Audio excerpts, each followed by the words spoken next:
My dear student, स्वागत है आपका इस यूट्यूब चैनल के ऊपर। तो आज का लेक्चर जो है रिफ्रैक्शन ऑफ लाइट के ऊपर रहेगा। तो रिफ्रैक्शन ऑफ लाइट क्या होती है?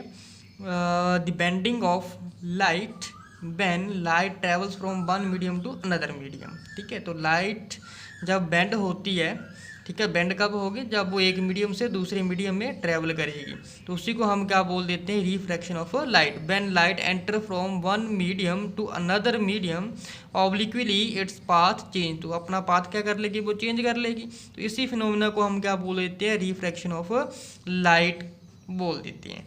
ठीक है जी।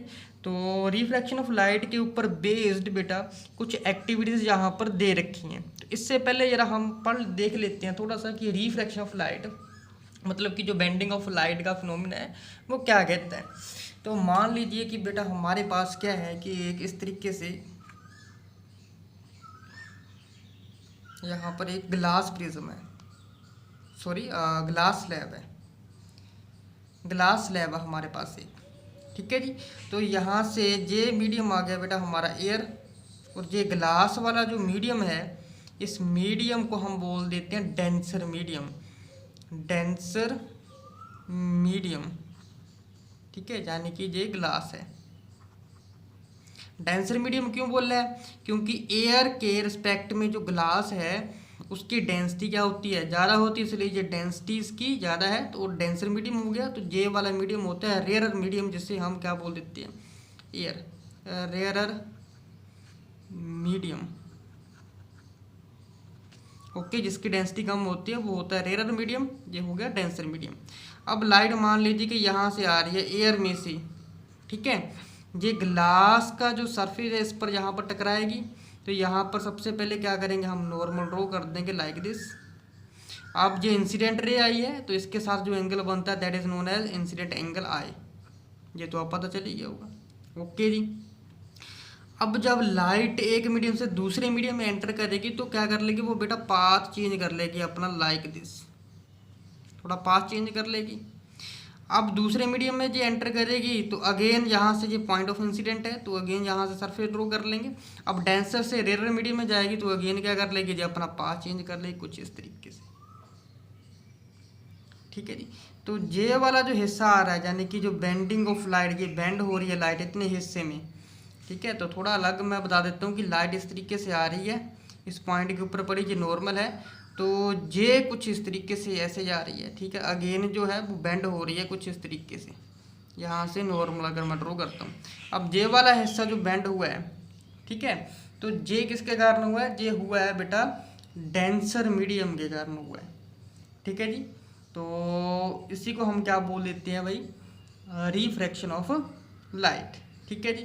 तो आप लोग अपने घर पे बैठ करके एक्टिविटी देख सकते हो कि एक भाई कांच का इस तरीके से क्या ले लो, गिलास ले लो या बाउल ले लो, उसमें क्या कर दो भाई? इस तरीके से पेंसिल डाल लो, पेंसिल डाल दो। अब क्या करो भाई? साइड से देखो जरा, आपको इस तरीके से नज़र आएगी, जैसे आप लोग यहाँ से देख ही सकते हो कि ये पेंसिल इस तरीके से टूटी हुई नज़र आएगी। ठीक है, अब अगर आप इसे फिर से बाहर निकालते हो तो एक्चुअली वो टूटी नहीं होती। ठीक है, अगर जब फिर से पानी में डालते हो इस तरीके से तो वो क्या हो जाती है? अगेन ऐसा लगता है कि वो टूट चुकी है, ब्रेक कर चुकी है पेंसिल। ठीक है, तो ये किस पर डिपेंड है? रिफ्रैक्शन ऑफ लाइट के ऊपर डिपेंड है। तो यहाँ पर लाइट पहले ग्लास में जाएगी, ग्लास में से फिर कहाँ जाएगी भाई? पानी में जाएगी। तो अपना जो पाथ है वो चेंज कर रही है ड्यू टू किसके कारण? मीडियम चेंज के कारण। इसके कारण ये जो पेंसिल है वो हमें टूटी हुई नज़र आ रही है। तो अगेन एक बेटा ये एक और एक्टिविटी है, यहाँ पर कह रहा है कि एक बाउल लो बेटा। ठीक है, तो एक बाउल लो, उसमें क्या कर दो भाई? यहाँ पे एक कॉइन रख दो। ठीक है जी। अब कॉइन को थोड़ा देखो, तो ऐसे ही जैसे आप कॉइन को देख रहे हो, देखते देखते आप पीछे हो जाओ, थोड़ा सा पीछे हो जाओ। तो पीछे होना है तब तक जब तक आपकी नज़रों से ये वाला जो कॉइन है वो हट नहीं जाता है। जैसे ही ये कॉइन डिसअपीयर हो जाता है, ठीक है, तो वैसे ही आप अपने किसी फ्रेंड को बोलो कि अब इस बाउल के अंदर क्या डाल दो? पानी डाल दो। ठीक है, वो पानी इस तरीके से डाले ताकि जो कॉइन है उसकी पोजीशन चेंज ना हो। ठीक है, तो जब वो आपका फ्रेंड इसमें क्या करेगा, विदाउट डिस्टर्बेंस जो है पानी डालेगा, तो आप देखोगे कि जो कॉइन है वो फिर से क्या होने लग जाएगा, अपीयर होने लग जाएगा। ठीक है, और अब जो अपीयर होगा तो वो अपीयरेंस जो होगी उसकी, वो एक्चुअल नहीं अपीयरेंस होगी, वो होगी उसकी प्स्यूडो अपीयरेंस होगी, झूठी इमेज बनेगी, जाने की उसकी जो इमेज, यानी कि जो कॉइन है वो तो नीचे होगा, बट लेकिन आपको ऐसा लगेगा कि वो ऊपर की तरफ है ज़्यादा पानी डालने से। तो अगेन ये वाली चीज़ जो है रिफ्रैक्शन ऑफ लाइट के ऊपर ही डिपेंड करती है। ठीक है जी, होप के समझ गए होंगे। तो ये बुक में भी यहाँ पर दे रखा है बेटा जी। तो कह रहा है कि ये हमारे पास एक मीडियम है, ठीक है, ऑप्टिकल रेयर मीडियम है, ये ऑप्टिकल कोई डेंसर मीडियम है। ठीक है, तो ऑप्टिकल रेयर मीडियम से इस तरीके से लाइट आई, तो यहाँ पर जिस पॉइंट के ऊपर टकराती है बेटा, सरफेस के ऊपर टकराएगी, वहाँ से हम नॉर्मल ड्रॉ कर लेंगे लाइक दिस, यानी कि 90 डिग्री का। अब जो इंसिडेंट रे आई है और जो नॉर्मल इसके बीच एंगल बनता है, दैट इज एंगल आई। ठीक है जी, अब जब दूसरे मीडियम में एंटर करेगी, अब क्या कर देगी जी, बेंड हो जाएगी, तो यहाँ से रिफ्रैक्टेड रे हो शुरू हो जाए। अब रिफ्लेक्टेड नहीं होगी, रिफ्रैक्टेड होगी, बिकॉज ऑफ मीडियम चेंज हो रहा है, बेंड हो रही है लाइट। अब जो रिफ्रैक्टेड रे है और नॉर्मल है, इसके बीच एंगल बनता है कि that is known as angle of refraction बोल देते हैं।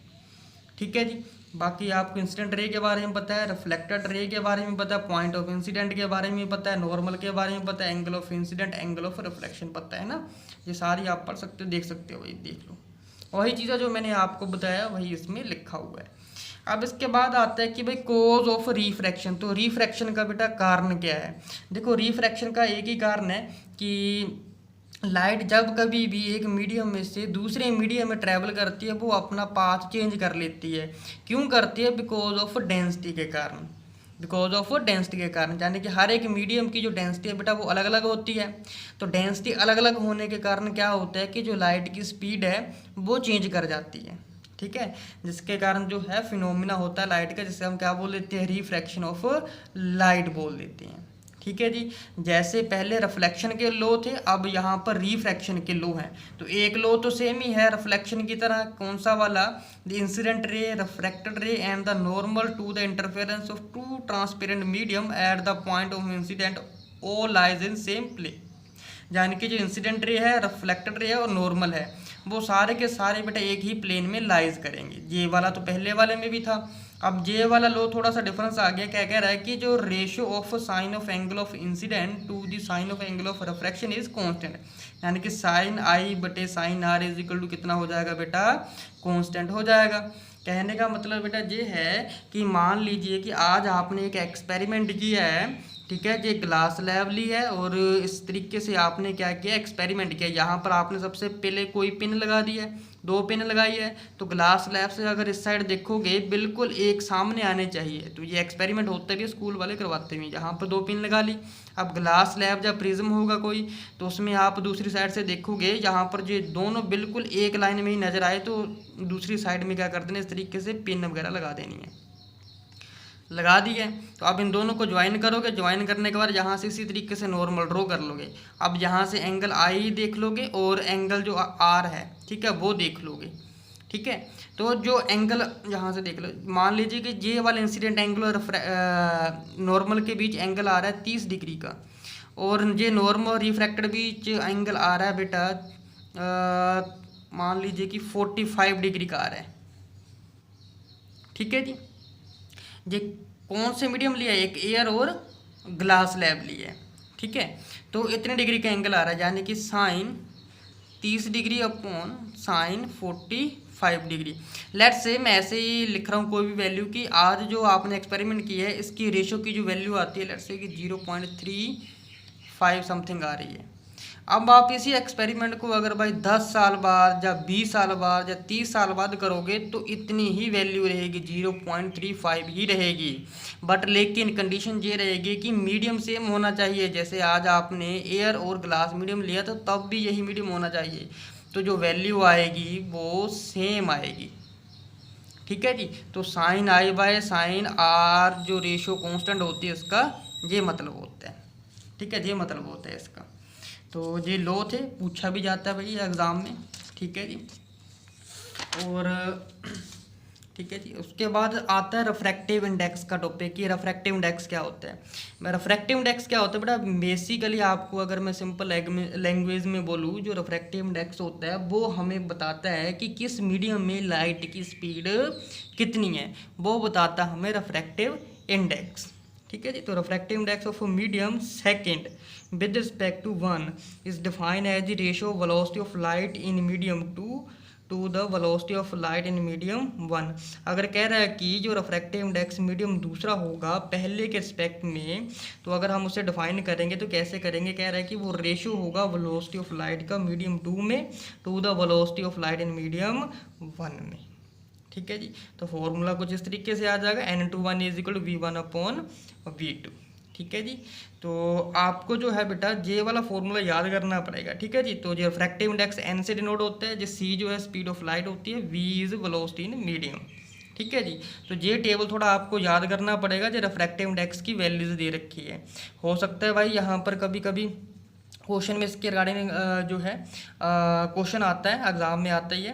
ठीक है, इसके रिगार्डिंग तो हो सकता है कि आप लोगों को बेटा कि ये इसका रिफ्रैक्टिव इंडेक्स ना दिया, तो आप लोगों को जो है ये याद भी करना पड़ेगा। तो मेन में याद कर लो, एयर का याद कर लो, रिफ्रैक्टिव इंडेक्स क्या होता है, वाटर का, आइस का, एल्कोहल का, केरोसिन का क्या होता है ये कर लो, और ग्लास का क्या होता है याद इसका कर लो, और डायमंड का क्या है इसका याद कर लो जी, मेन में याद कर लो। ठीक है जी। बाकी जो अलग टाइप के होते हैं वो क्वेश्चन में केवल आते ही आते हैं। ओके जी। ठीक है जी। अच्छा, एक बात मैं आप लोगों को और बता दूं कि जो रिफ्रैक्टिव इंडेक्स है यानी कि एन से डिनोट होता है। ठीक है जी। तो जो वेलोसिटी होगी लाइट की एयर में डिवाइडेड बाय वेलोसिटी होगी लाइट की मीडियम में, तो ये इस फॉर्मूले से जो है वैल्यूज जो पुट करके ठीक है आंसर निकल जाएगा। और एक बात ध्यान रखना कि यहाँ पर जो रिफ्रैक्टिव इंडेक्स है वो इन्वर्सली प्रोपोर्शनल होता है वेलोसिटी का। ठीक है, अगर वेलोसिटी ज़्यादा तो रिफ्रैक्टिव इंडेक्स कम रहेगा, अगर वेलोसिटी कम हो तो रिफ्रैक्टिव इंडेक्स उसका ज़्यादा रहेगा। तो क्वेश्चन पूछ लेता है कि भाई एयर और अगर वाटर है, इन दोनों में से जो स्पीड होगी लाइट की किस में कम या ज़्यादा होगी। ठीक है, तो आप करोगे क्या, तो रिफ्रैक्टिव इंडेक्स आपको पता है कि इन्वर्सली प्रोपोर्शनल होता है वेलोसिटी के, तो एयर का रिफ्रैक्टिव इंडेक्स लगभग 1.003 हम एक ही मान के चलते हैं, एक है। इसी तरीके से अगर मैं बात करूँ पानी की, पानी का रिफ्रैक्टिव इंडेक्स 1.33 होता है। अब इन दोनों में से रिफ्रैक्टिव इंडेक्स ज़्यादा किसका होगा, ये भाई वाटर का है और ये एयर का है 1, तो एयर का 1 है, वाटर का 1.33 है, तो रिफ्रैक्टिव इंडेक्स ज़्यादा किसका होगा, वाटर का होगा। अगर वाटर का रिफ्रैक्टिव इंडेक्स ज़्यादा है तो इसके रिस्पेक्ट में जो वेलोसिटी है वो क्या हो जाएगी, कम हो जाएगी। तो पानी में वेलोसिटी कम होगी, एयर में वेलोसिटी ज़्यादा होगी, तो ये याद रखना। ठीक है जी। तो मिलते हैं नेक्स्ट वीडियो में। Thank you.